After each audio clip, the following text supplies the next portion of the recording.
गगन GS study point पर आप सभी का स्वागत है। एसएससी जीडी 2025 के लिए जीके जीएस में आज हम लोग पढ़ेंगे जनगणना या सेंसस, जहां से दोस्तों हर शिफ्ट में एक क्वेश्चन पूछा जा रहा है। तो जिन दोस्तों का एग्जाम अभी नहीं हुआ है, आप सभी लोग इस क्लास को ध्यान से देखिएगा, जिससे आपका एक भी क्वेश्चन जनगणना से न छूटे। बाकी दोस्तों, आपको यदि क्लास अच्छी लगे तो चैनल को सब्सक्राइब भी जरूर कर दीजिएगा। तो आइए शुरू करते हैं आज की क्लास।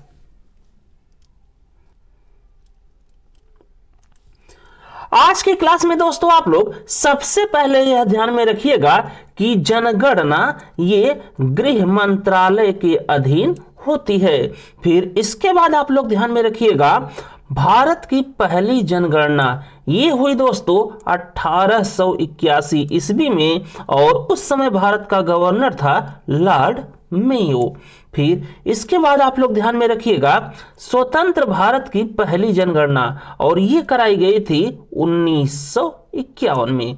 तो सबसे पहले आप लोग इतनी बात यहां से ध्यान में रखिएगा कि जनगणना ये गृह मंत्रालय के अधीन होती है, और भारत की पहली जनगणना हुई थी 1881 ईस्वी में, और उस समय भारत का गवर्नर था लॉर्ड मेयो। फिर इसके बाद आप लोग ध्यान में रखिएगा स्वतंत्र भारत की पहली जनगणना हुई 1951 में। इसके बाद आप लोग ध्यान में रखिएगा भारत में जो अंतिम जनगणना हुई थी वो हुई थी दोस्तों 2011 की जनगणना। और 2011 की जनगणना से आपको सबसे पहले ध्यान में रखना है कि 2011 में जो अंतिम बार भारत में जनगणना हुई थी वो दोस्तों स्वतंत्र भारत की 7वीं जनगणना है, और ओवरऑल दोस्तों भारत की वो 15वीं जनगणना है। तो 2011 की जो जनगणना है वो स्वतंत्र भारत की 7वीं जनगणना है, और ओवरऑल भारत की 15वीं जनगणना है। और 2011 की जो जनगणना हुई थी दोस्तों, उसमें नारा दिया गया था हमारी जनगणना हमारा भविष्य। और 2011 की जनगणना के अनुसार भारत में सबसे अधिक बोली जाने वाली भाषा थी दोस्तों हिंदी। तो इतनी बात आप लोग यहां से ध्यान में रखिएगा।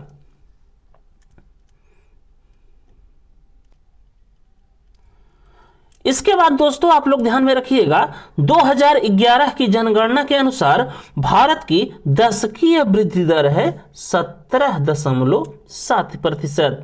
फिर इसके बाद आप लोग ध्यान में रखिएगा कि भारत में किन राज्यों की दशकीय वृद्धि दर मैक्सिमम या अधिकतम है, और किन राज्यों की दशकीय वृद्धि दर मिनिमम या मिनिमम है। तो सबसे पहले आप लोग ध्यान में रखिएगा मैक्सिमम या अधिकतम दशकीय वृद्धि दर वाले राज्य, तो ये है दोस्तों मेघालय, अरुणाचल प्रदेश और बिहार।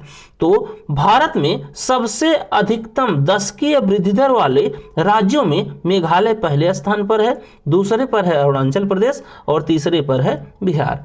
और इसके बाद आपको ध्यान में रखना है भारत में मिनिमम या न्यूनतम दशकीय वृद्धि दर वाला राज्य कौन सा है। तो वो है दोस्तों नागालैंड, जहां की दशकीय वृद्धि दर है -6%। तो यहां पर दोस्तों क्वेश्चन आ सकता है कि भारत में किस राज्य की दशकीय वृद्धि दर ऋणात्मक है। तो वहां पर आपका आंसर होना चाहिए नागालैंड, जिसकी दशकीय वृद्धि दर है -6%। फिर इसके बाद आपको ध्यान में रखना है 2011 की जनगणना के अनुसार भारत का जनसंख्या घनत्व कितना है। तो 2011 की जनगणना के अनुसार भारत का जनसंख्या घनत्व है दोस्तों 382 प्रति वर्ग किलोमीटर। इसका मतलब यह हुआ दोस्तों कि 1 वर्ग किलोमीटर में भारत में अनुमानित 382 लोग रहते हैं। फिर इसके बाद दोस्तों आप लोग मैक्सिमम या अधिकतम जनसंख्या घनत्व वाले राज्यों को ध्यान में रखिएगा। तो भारत में सबसे अधिक या मैक्सिमम जनसंख्या घनत्व वाला राज्य में सबसे पहले स्थान पर है दोस्तों बिहार, फिर दूसरे स्थान पर है वेस्ट बंगाल या पश्चिम बंगाल, तीसरे पर है केरल और चौथे पर है यूपी उत्तर प्रदेश। तो यहाँ पर आप लोग ध्यान में रखिएगा कि भारत में मैक्सिमम या अधिकतम जनसंख्या घनत्व वाले राज्यों में पहले स्थान पर है बिहार, दूसरे पर है पश्चिम बंगाल, तीसरे पर है केरल, चौथे पर है उत्तर प्रदेश। फिर इसके बाद आप लोग ध्यान में रखिएगा दोस्तों भारत में मिनिमम या न्यूनतम जनसंख्या घनत्व वाले राज्य कौन कौन से हैं, तो उसमें आपको ध्यान में रखना है कि उसमें पहले स्थान पर है अरुणाचल प्रदेश, फिर उसके बाद है मिजोरम, फिर उसके बाद है सिक्किम।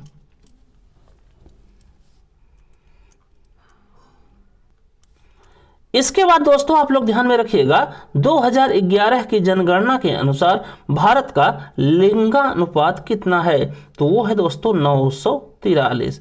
और यहाँ पर दोस्तों आप लोग ध्यान में रखिएगा कि जो लिंगानुपात निकाला जाता है वो निकाला जाता है 1000 पुरुषों के ऊपर, अर्थात दोस्तों भारत में 1000 पुरुष या मेल पर कितनी महिलाएं हैं, तो वो हैं 943।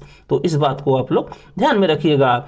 और सबसे अधिक या मैक्सिमम लिंगा अनुपात वाला राज्य है दोस्तों भारत में, वो है केरल, जहां पर 1000 पुरुषों पर महिलाओं की संख्या कितनी है, तो वो है 1084। बाकी सबसे मिनिमम या न्यूनतम लिंगानुपात वाला राज्य है दोस्तों भारत में, वो है हरियाणा, जहां पर 1000 पुरुषों पर केवल 879 महिलाएं हैं। इसके बाद आप लोग ध्यान में रखिएगा 2011 की जनगणना के अनुसार भारत में शिशु लिंगानुपात कितना है, तो वो है दोस्तों 919। और ये शिशु लिंगानुपात होता है 0 से लेकर 6 वर्ष तक के बच्चों का। फिर इसके बाद आप लोग ध्यान में रखिएगा भारत में मैक्सिमम या अधिकतम शिशु लिंगानुपात वाले राज्य कौन कौन से हैं, तो भारत में सबसे अधिक शिशु लिंगानुपात है अरुणाचल प्रदेश का, फिर उसके बाद आता है दोस्तों मिजोरम, फिर तीसरे स्थान पर है मेघालय। और यहीं पर दोस्तों आपको ध्यान में रखना है कि भारत में मिनिमम या न्यूनतम शिशु लिंगानुपात वाला राज्य कौन सा है, तो यहां पर भी दोस्तों है हरियाणा। तो इस बात को आप लोग ध्यान में रखिएगा कि भारत में शिशु लिंगानुपात है 919 और भारत में अधिकतम शिशु लिंगानुपात वाले राज्यों में सबसे पहले स्थान पर है अरुणाचल प्रदेश, दूसरे पर है मिजोरम, तीसरे पर है मेघालय। और भारत में मिनिमम या न्यूनतम शिशु लिंगानुपात वाला राज्य है हरियाणा।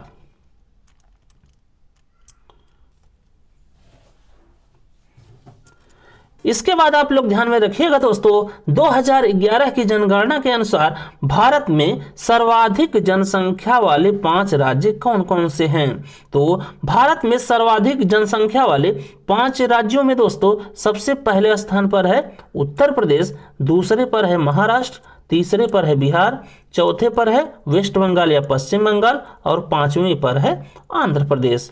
फिर इसके बाद आपको ध्यान में रखना है सबसे अधिक आबादी वाला यूटी या केंद्र शासित प्रदेश कौन सा है, तो वो है दोस्तों दिल्ली। फिर इसी में आप लोग ध्यान में रखिएगा सबसे कम आबादी वाला यूटी या केंद्र शासित प्रदेश कौन सा है, तो वो है दोस्तों लक्षद्वीप। और इसके बाद आपको ध्यान में रखना है कि किस यूटी या केंद्र शासित प्रदेश या यूनियन टेरिटरी में पुरुष जनसंख्या महिला जनसंख्या से अधिक है, तो वो है दोस्तों पुदुचेरी। फिर इसके बाद दोस्तों आप लोग ध्यान में रखिएगा 2011 की जनगणना के अनुसार भारत की साक्षरता दर या लिटरेसी रेट ये है दोस्तों 74.04%, जिसमें मेल या पुरुष साक्षरता दर है दोस्तों 82.14% और फीमेल या महिला साक्षरता दर है 65.46%। फिर इसी में आपको ध्यान में रखना है कि भारत में सर्वाधिक साक्षरता वाले राज्य कौन कौन से हैं, तो भारत में सर्वाधिक साक्षरता वाले राज्यों में पहले स्थान पर है दोस्तों केरल, फिर दूसरे पर है मिजोरम और तीसरे पर है गोवा। और फिर इसके बाद आप लोग ध्यान में रखिएगा, भारत में न्यूनतम या मिनिमम साक्षरता वाले राज्य कौन कौन से हैं। तो भारत में न्यूनतम या मिनिमम साक्षरता दर वाले राज्यों में पहले स्थान पर आता है दोस्तों बिहार, और दूसरे पर है राजस्थान। इसके बाद दोस्तों आप लोग ध्यान में रखिएगा, भारत में 40 लाख से अधिक जनसंख्या वाले शहर हैं 9, जिसमें दोस्तों सबसे ज़्यादा जनसंख्या रहती है मुंबई में, उसके बाद दिल्ली में, उसके बाद कलकत्ता में, फिर बेंगलुरु में, और लास्ट नंबर पर है दोस्तों जनसंख्या में सूरत। इसके बाद दोस्तों आप लोग ध्यान में रखिएगा, 2011 की जनगणना के अनुसार भारत में अनुसूचित जाति या शेड्यूल कास्ट या एससी की सबसे ज्यादा जनसंख्या ये निवास करते हैं दोस्तों भारत के उत्तर प्रदेश राज्य में। फिर इसी में आप लोग ध्यान में रखिएगा कि नागालैंड राज्य में दोस्तों जो एससी या अनुसूचित जाति या शेड्यूल कास्ट की जो जनसंख्या है वो है दोस्तों 0 या 0।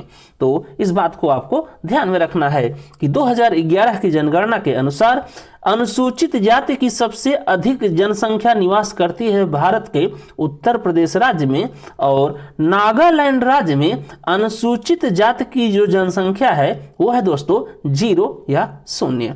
फिर इसके बाद आपको ध्यान में रखना है 2011 की जनगणना के अनुसार अनुसूचित जनजाति या एसटी या शेड्यूल ट्राइब की जो मैक्सिमम या अधिकतम जनसंख्या निवास करती है भारत में वो कौन से राज्य हैं। तो एमपी या मध्य प्रदेश में दोस्तों अनुसूचित जनजाति की सबसे अधिक जनसंख्या है। फिर उसके बाद आता है महाराष्ट्र, जहां पर अनुसूचित जनजाति की जनसंख्या सबसे अधिक है। तो 2011 की जनगणना के अनुसार जो एसटी की जनसंख्या है उसमें दोस्तों सबसे अधिक जनसंख्या रहती है मध्य प्रदेश में, और दूसरे स्थान पर है महाराष्ट्र। फिर नोट्स में आप लोग ध्यान में रखिएगा कि पंजाब और हरियाणा में दोस्तों एसटी की जनसंख्या कितनी है, तो वो है 0 या 0। तो इस बात को आप लोग ध्यान में रखिएगा कि पंजाब एवं हरियाणा में अनुसूचित जनजाति या शेड्यूल ट्राइब का एक भी आदमी नहीं रहता है।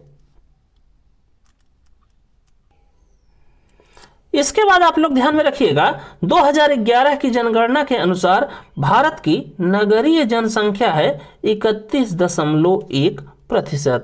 फिर इसी में आप लोग ध्यान में रखिएगा दोस्तों कि भारत के गोवा राज्य की जो नगरीय जनसंख्या का प्रतिशत है वो है दोस्तों 62%।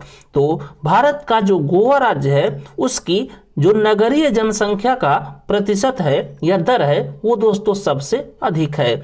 लेकिन दोस्तों यदि संख्या में देखा जाए कि किस राज्य की जो जनसंख्या है वो सबसे अधिक नगर में निवास करती है तो वहां पर राइट आंसर होगा महाराष्ट्र। तो यदि आपसे पूछे कि किस राज्य की जो नगरीय जनसंख्या है उसका प्रतिशत सबसे अधिक है तो आपका आंसर होगा गोवा, और यदि आपसे पूछे कि किस राज्य में सबसे अधिक नगरीय जनसंख्या निवास करती है तो वहां पर आंसर होगा महाराष्ट्र। फिर इसके बाद दोस्तों आप लोग ध्यान में रखिएगा कि भारत में जो ग्रामीण जनसंख्या का प्रतिशत है वो है 68.9%, और सबसे ज्यादा ग्रामीण जनसंख्या वाला राज्य है भारत का वो है दोस्तों यूपी उत्तर प्रदेश। फिर इसी में दोस्तों आपको ध्यान में रखना है कि भारत में पारसियों की संख्या 2011 की जनगणना के अनुसार कितनी बताई गई, तो वो बताई गई दोस्तों 57,264। फिर नोट्स में आप लोग ध्यान में रखिएगा कि वर्ष 1921 को महाविभाजन वर्ष के नाम से जाना जाता है, क्योंकि दोस्तों 1921 में जो दशकीय जनसंख्या वृद्धि थी वो थी दोस्तों ऋणात्मक या निगेटिव। तो बस दोस्तों इस क्लास में बस इतना ही। यदि आपको हमारी ये क्लास अच्छी लगी हो तो आप सभी लोग गगन जीएस स्टडी पॉइंट चैनल को लाइक कीजिए, शेयर कीजिए, सब्सक्राइब कीजिए। थैंक यू दोस्तों, जय हिंद।